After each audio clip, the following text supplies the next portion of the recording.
Assalamualaikum warahmatullahi wabarakatuh. Berjumpa lagi dengan Bapak. Pada pertemuan kita pada kali ini, kita akan membahas materi kedua ya, yaitu mempresentasikan algoritma dengan menggunakan bahasa sehari-hari.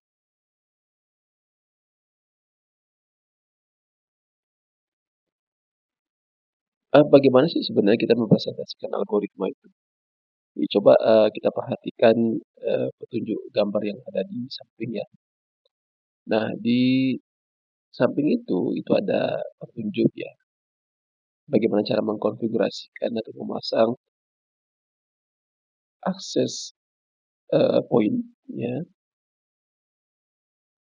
Tahapan demi tahapan petunjuk itu, menggambarkan, eee, bagaimana cara mengoperasikan atau menginstal atau mengkonfigurasikan, sebuah akses point ya. Nah nah ini juga gambar kedua juga, menggambarkan, bagaimana cara mengkonfigurasikan akses point sesuai dengan petunjuk yang ada, bertahap demi tahap. Nah sebelumnya kita sudah mempelajari kan mengenai, apa sih sebenarnya algoritma itu. Nah di pertemuan kali ini kita bisa lihat ya bahwa, dari petunjuk itu yang kita lihat pada saat sekarang ini, itu sudah menggambarkan setahap demi setahap bagaimana cara mengkonfigurasi atau memasang akses point. Jadi ini disebut dengan algoritma. Secara garis besar, algoritma itu sebenarnya bisa disajikan ya atau dipresentasikan menggunakan 3 cara. Pertama, bisa disajikan menggunakan bahasa sehari-hari atau bahasa natural. Kemudian yang kedua, bisa menggunakan pseudocode. Dan yang ketiga, bisa menggunakan flowchart. Nah, pada pertemuan ini kita akan membahas mengenai bahasa natural ya.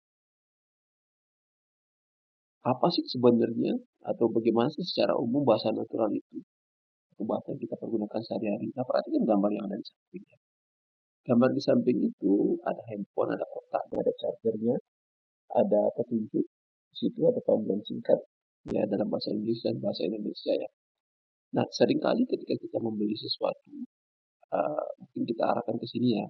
Seringkali kalau kita membeli handphone, dalam kotak tersebut lengkap ya. Ada semua seperti yang ada di gambar itu kan.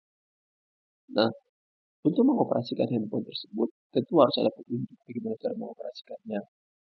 Jadi ada tahapan atau urutan yang logis ya, sehingga kita bisa mengoperasikan, handphone ini dengan benar sesuai dengan petunjuknya.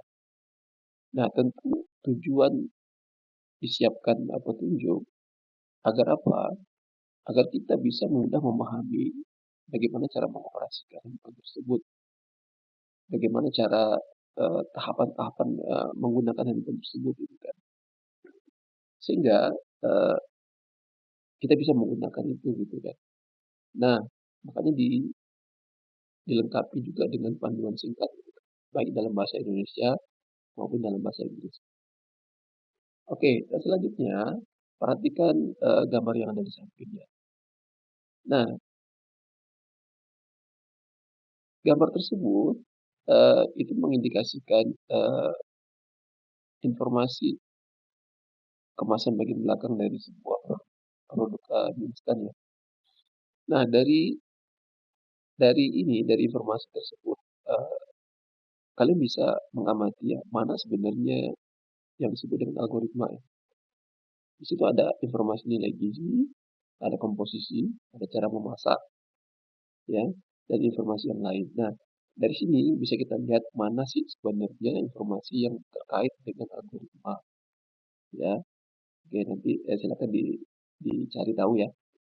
Nah, kemudian selanjutnya, gambar selanjutnya, algoritma mencari nilai maks ya. Nah, di situ ada inputannya ada 3 buah bilangan, kemudian ada outputnya, kemudian ada langkah-langkahnya. Nah, dari sini, dari ketiga ketiga parameter ini ada input, output, dan langkah-langkah. Itu mana bagian dari algoritma, ya.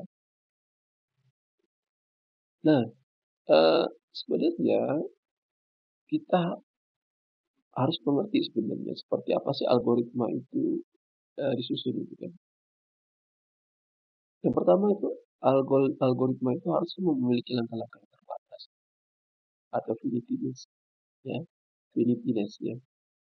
Eee, Algoritma itu harus menghasilkan output juga, karena nggak mungkin algoritma itu berjalan terus-menerus tanpa henti. Ya, dia harus ada respon yang diterapkan di komputer tentunya ya. Kemudian yang kedua, algoritma itu dia memiliki langkah-langkah yang pasti, dia tidak ambigu dan bermakna data, atau yang disebut dengan definiteness. Nah, jadi suatu program itu dia mempunyai arah yang jelas, kapan mulai dan kapan juga berakhir. Kemudian algoritma itu dia memiliki inputan yang nol, ya. Jadi setiap algoritma itu memastikan memiliki input. Jadi algoritma itu dia mendapatkan masukan dari pengguna, baik itu masukan dalam berupa inputan dalam angka dan lain sebagainya. Sehingga inputan tersebut yang akan dideklarasikan oleh algoritma itu. Kemudian bagian algoritma itu harus memiliki output ya, atau keluarannya. Jadi tujuan algoritma itu adalah ada sebuah output, ada output yang dihasilkan, atau ada sebuah penyelesaian yang diselesaikan dari sebuah permasalahan. Kemudian algoritma itu dia menghasilkan output yang benar, ya, atau dia outputnya itu benar secara algoritma. Kemudian juga menunjukkan bahwa penerapan algoritma tersebut, ya, ini efektif, ya, atau sesuai dengan eksekusinya itu rendah atau efektivitas.